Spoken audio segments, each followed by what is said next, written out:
Okay, so what we're going to be looking at is Flipgrid. Now, just maybe pop in the chat if you have used Flipgrid before. Is it something new? Is it a tool that we've not used before? If you haven't used it before, on the screen here, I've just typed in, you can see into the search Flipgrid.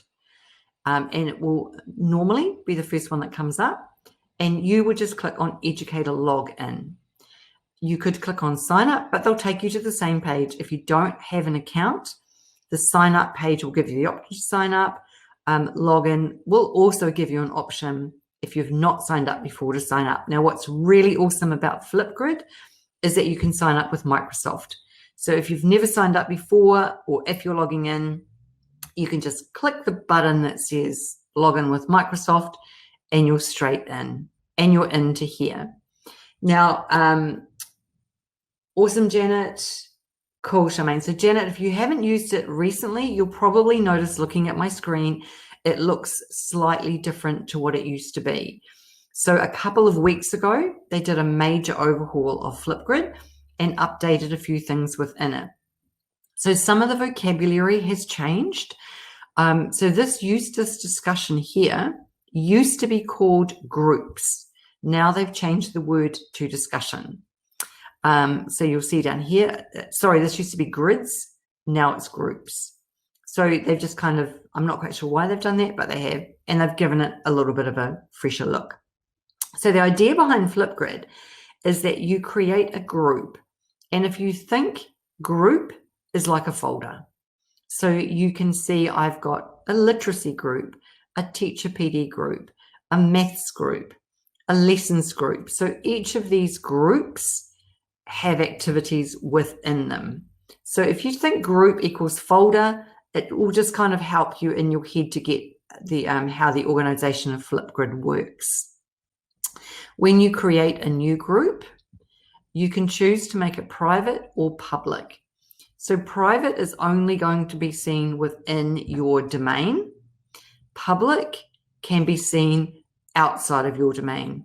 So right from the start, when you create your group, think about your end users. Where are you likely to be going to use it? If you choose public, it doesn't mean that it can be searched for and seen by anyone on the public, It means that people outside of your school tenant can access your Flipgrid. So you just give it a name. You can see it generates a join code for you, and you could personalize that if you wanted to, and it will tell you down here whether it's available. So within Flipgrid, all of the links and codes are unique. There's never any double up of codes. So if I change this to maybe, let's try 21, it's still available. And probably because not many people would have the name go lightly. But let's say I change that. Oops. I could change this. Let's see if I try to make that Flipgrid. You can see it's not available. So somebody has already used that as their name. So you can totally personalize that link, but know that it has to be unique. And then you create your group. So the group, let me actually create one. That wasn't very good. So I'm going to make it public. I'm going to call it, let's just say I'm going to call it Teams. I don't need to change that code. That's all good. And I click Next. And it's just going to make it for me. I can duplicate topics. So if I've created a topic somewhere else, I can pull it in. For now, I'm just going to skip that. And here's the link to my group. So this is like the link to your folder. So any topics that you make within this group will also be shared. And you can see that it works beautifully with Teams. So you can just share it straight to Teams if you want to. Or we can just go to the group. But I'm just going to close this so you can see it's opened it up for me. If I come back to my front page, now I have this group here called Teams. It's public and there are no posts within it. There are no responses in it. I can see when it was last updated and it's an active. So at any time I can come in and I could hide that group. So if I no longer want it, I can hide it. So that is creating the group. So that's like the folder that's going to contain the ideas. It is all free.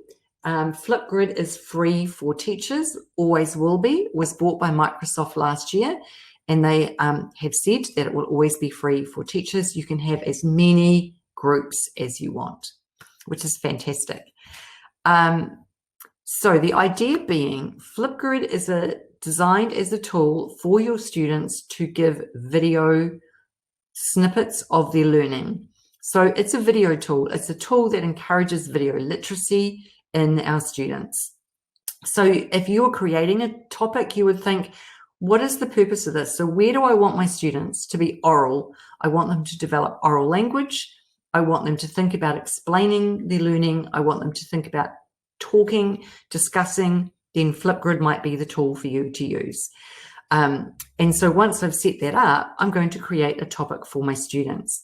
Now, Flipgrid is amazing in that if this is the very first time that you've used it and you're thinking, I just don't know where to start, there is a tab that says Discovery.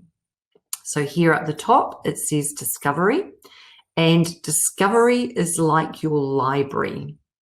So inside here, there are a whole lot of Flipgrid activities already created that you are allowed to take, copy, use exactly as they are if they work for your students, or edit them, tweak them, make them fit your purpose. So this might be a really good place to start if you've never been in here before. At the top, you can see there are some sort of featured ones, and these ones are partners of Microsoft. So this is the Metropolitan Museum of Art. They have created some Flipgrid activities for people to use. There's Minecraft Education Edition. There's some left-right arrows up here, and you can scroll through. There's more, made by dyslexia. If you have some students with dyslexia, you might want to peruse there. There's Wonderopolis, so we could keep going. So these are Microsoft's kind of more major partners. As we come down, there's a topic of the day, and there is a wonder of the day. Then there are more partners. Just keep in mind that some of these partners come from an education background, like code.org. That all have created activities from that company. So may or may not have the curriculum connections that you need, but you might want to check them out. For example, if you're trying to encourage some coding activities with your students, you might want to explore, if I click on code.org, it's going to throw me up. There's 20 topics in here that have been created by code.org. And I can come down, look at this one for teachers. So this could be a cool one to use not with your students, but with your teaching team. And it could be a fun way of doing that. So you can scroll through those, or we could just hit our back arrow and come back to our main search. And the reason I've come back is because I want to show you that as we keep coming down, there are some featured collections, some inspiring creators, and underneath all of that is our filter. So at the moment, there is 30,000 activities in this library that you can take and copy and use. Now that's a heck of a lot of trolling. So use the filters. Click the drop-down subject. Maybe I'm looking just for something in maths. And I've dropped maths in there. So here's my filter, maths. Then maybe I want it for elementary school. So now I've got two filters going on. And notice that my search is changing at the same time.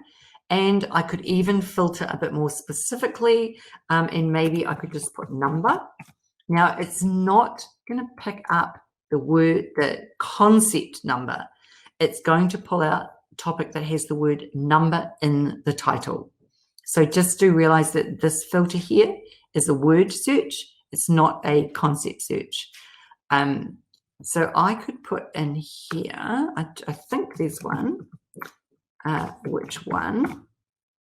Yeah, which one would not belong? Which one is the favorite? So look at how many which ones doesn't belong activities have been created.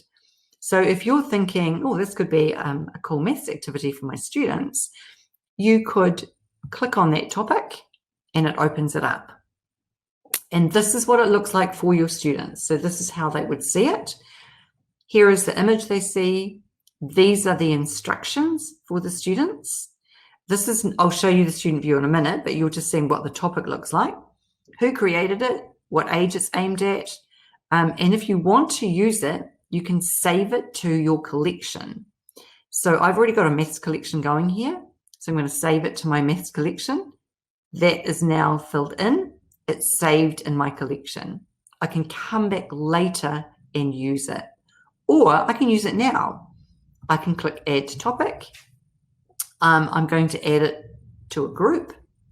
So then it's going to say what group. So these are all my groups I've made. So all my folders that I've made. I'm going to add it to Maths Fun. And I'm going to click next. And it opens it up for me. And now this is a copy of it. So I can edit this now and I can change it and make it fit my students. If I was creating a topic from the start, if I had come into Flipgrid and started a topic, this is the same view I would get. So I'm getting it filled in because I've opened someone else's. If I was starting from scratch, I would get the same view, but it would be empty and I would fill it in as I go. So I can change the title if I want to. Notice that your title can only have 35 characters. Here's my instructions. So your prompt is your instruction. So study the picture and decide. So I might not use the word study with my students. Maybe I want to say, have a look at the picture. So maybe my language is a little bit different. So you can just change it to fit what your students are used to. Which one doesn't belong? I might not say be sure to explain your reasoning. I might say be sure to explain why you think one doesn't belong or something. I'm just showing you how you can tweak it. Now your recording time by default is 1 minute 30 seconds, but you can change this. Whatever this time is the maximum time the students can have. They can record for less than this time, but they can't record for more than this time. So that 1 minute 30 is actually quite a long time for a student to talk. But you know, if you've got bigger projects, or maybe they're practicing speech or something, you might make it 3 minutes. Completely up to you. So I'm going to leave it at 1 minute 30. You can have closed captions, and you can have US English or UK English. Now for us, we probably want to choose UK English because that affects the spelling. So when it's creating those closed captions, if you say the word recognize, it's going to spell it with an S, not a Z. This is quite an important one. So topic moderation means, it means that when your students have finished it and they submit it, no one will see it until the teacher has moderated it. So you get to go in, you get to watch it, and then you get to show it. So when you're first starting with Flipgrid, it can be tempting for students to, you know, maybe be a little bit silly behind somebody who's recording, or maybe say something that's not quite appropriate. So you've got that option to moderate it first. If you toggle this off, then as soon as they've finished it, it will be seen by everyone who that topic is shared with, or that group is shared with. So to me, I think that one's quite important. The media is the image that you see. So if I delete this media, I can get rid of that one. And I was starting from blank. This is my choice of media options. So I could record my own video. And so I could record me explaining the task to the students. I could upload a video, add from YouTube or video, upload a graphic, an image, which is what that teacher did. Or you could add a GIF. So let's just type in here, I'm going to say thinking, and see what comes up. Oh, look, thinking with maths in the background. So I'm going to choose that one, select, and it just drops it in as a GIF. So the GIF can just be like a nice hook engagement, just to add that little bit of fun for your students.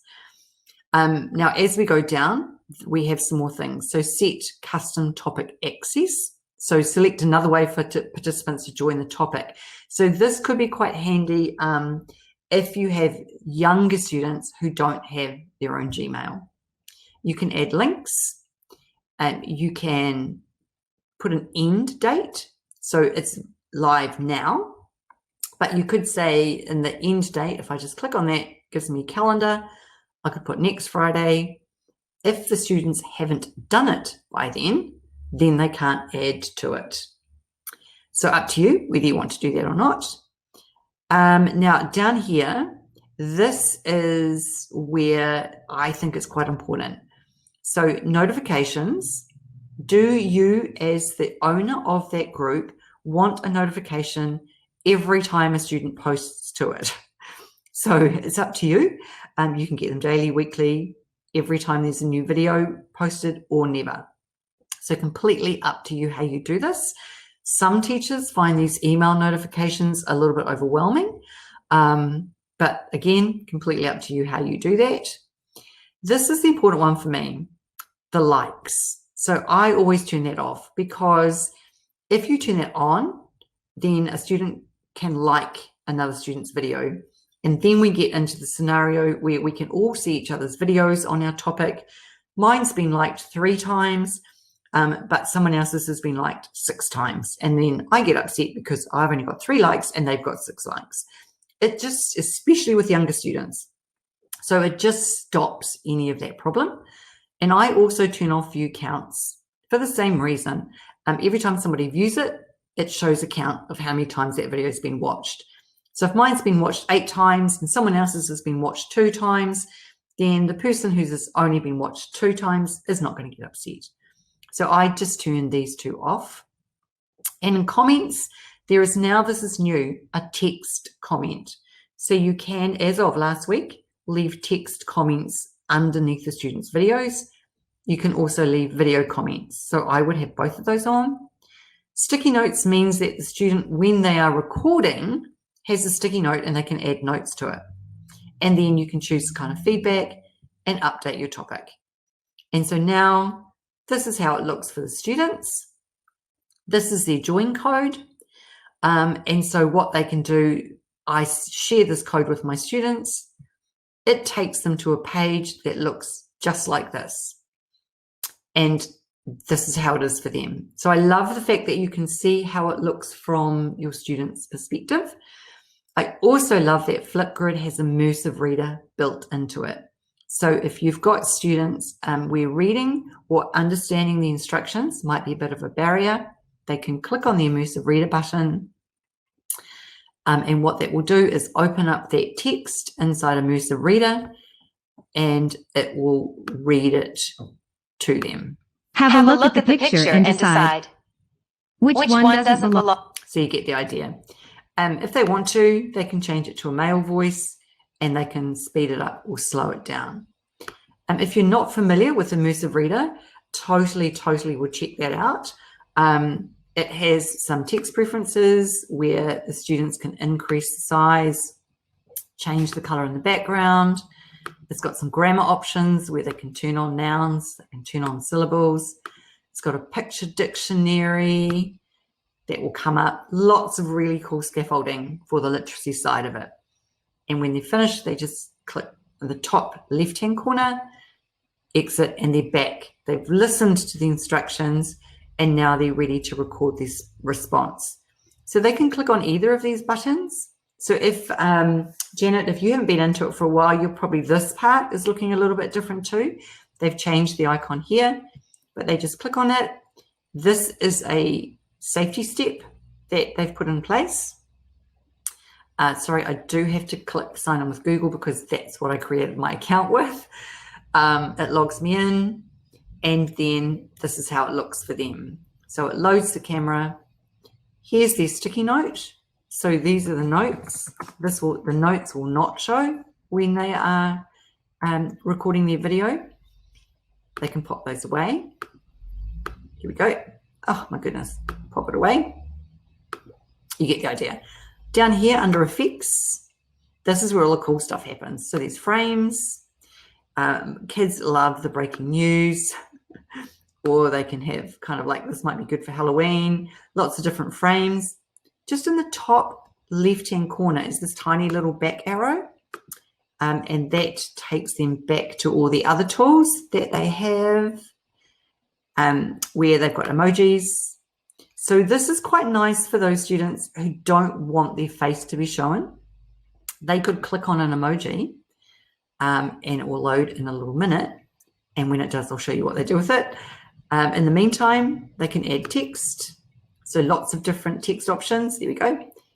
So they can grab that and they can make it bigger and they can put it over their face. So if they're feeling a little bit shy, they could do this. Or they could also put a board in the background. So they can choose a board, and then the slider here lets you decide how much. Let's just get the emoji out of the way for a minute. Let's pop them over there. Lets you decide how much of your screen you want. So you can actually have the student speaking, and at the same time, they can be showing you their work. It's got a pen tool, so they can be showing you their maths as they're recording. So they can do this as they're recording. And it has a photo. So they can upload a photo of some work and they can talk about that as well. So then when they've played around with these, and you do need to give them some sample time, it's got filters as well.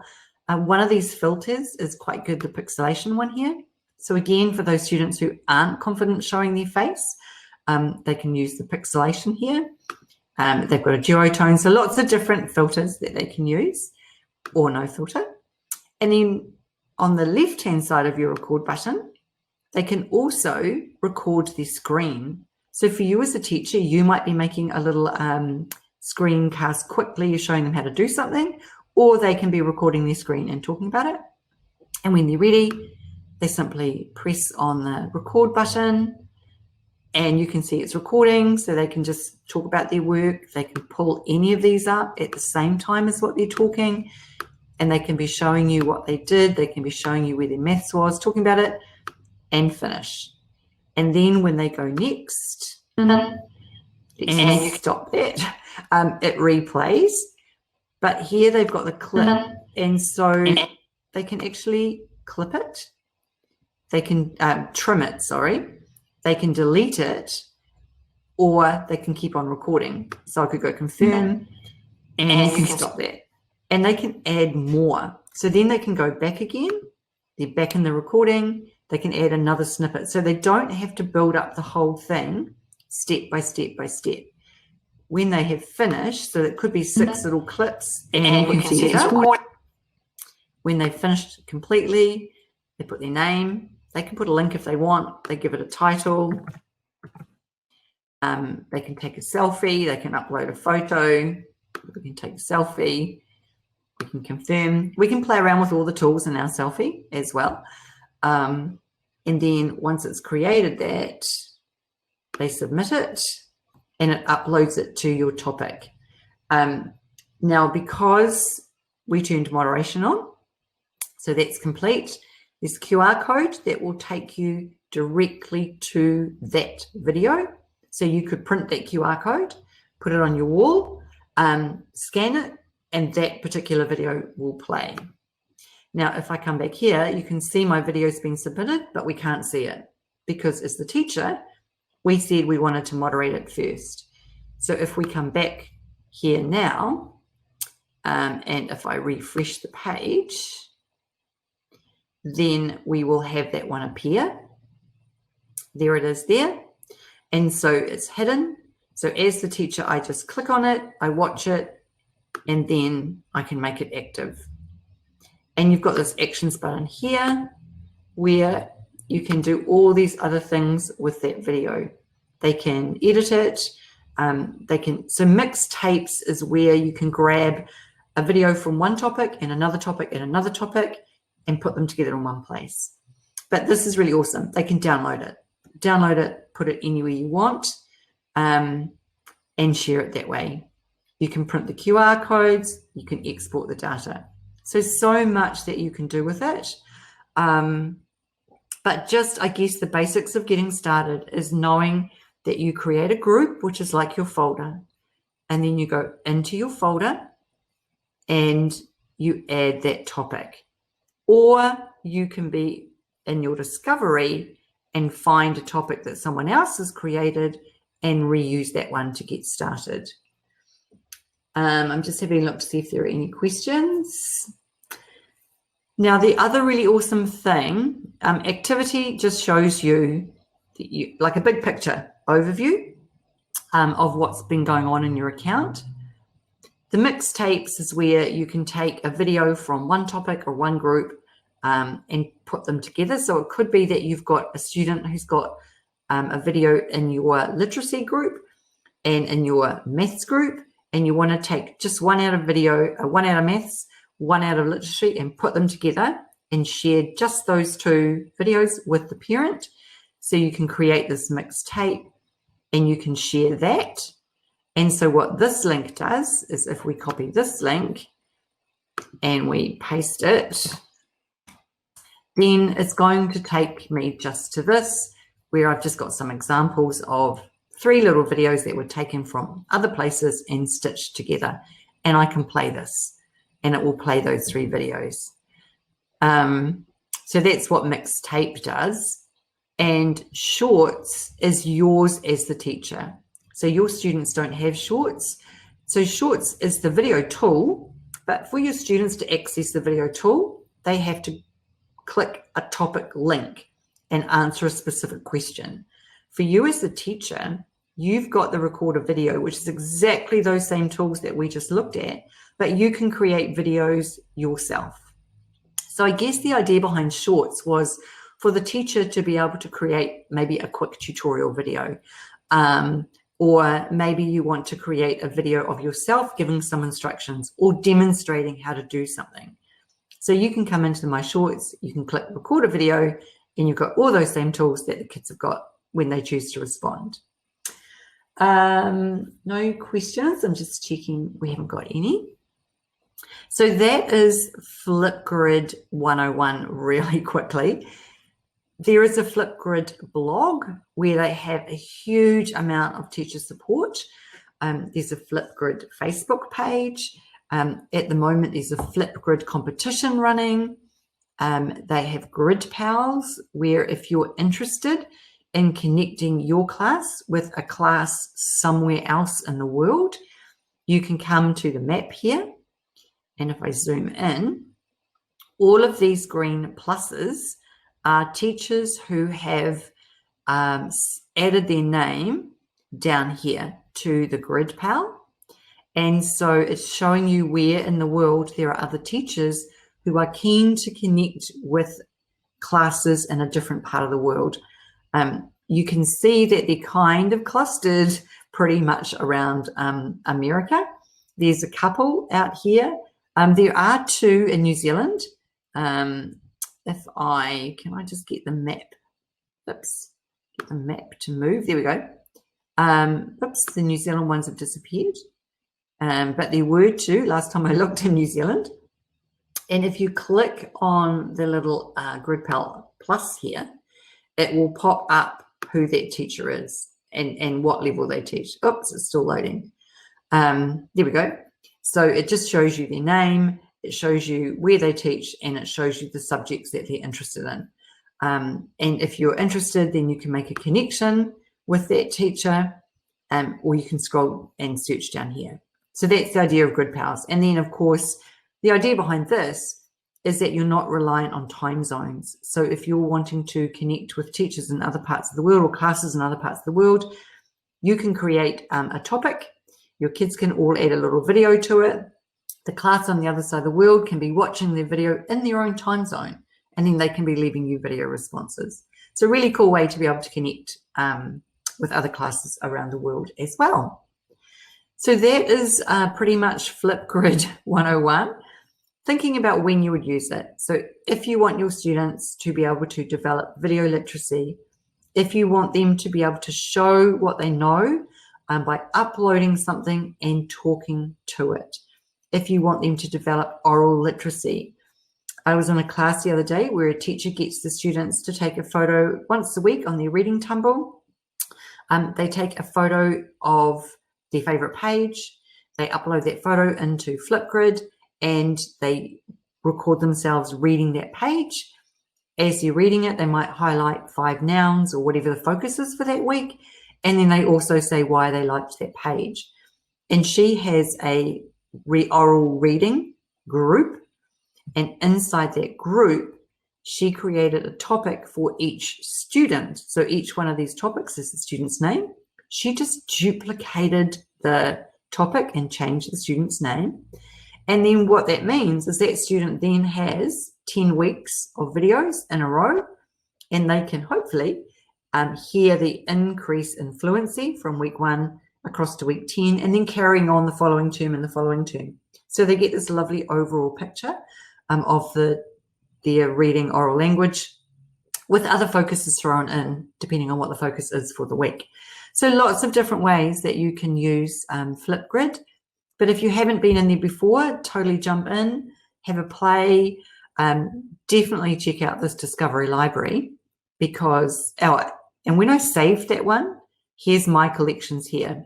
So here's my maths collection, and I've got 2 topics saved in there. So totally dive into that, have a look around, have a play, get used to it, have a look at how other people set them out, and just give it a go. And just know, if you haven't used it before with your students, they need that sandpit time. First time you show it to them, they're going to want to play with it. So build that playtime in. And just remember that OneNote's going to be emailed to you guys. So all of the resources from all of the sessions will be in that OneNote. You're welcome, Sian. Great to have you here. And any questions are always free to email us at UTB.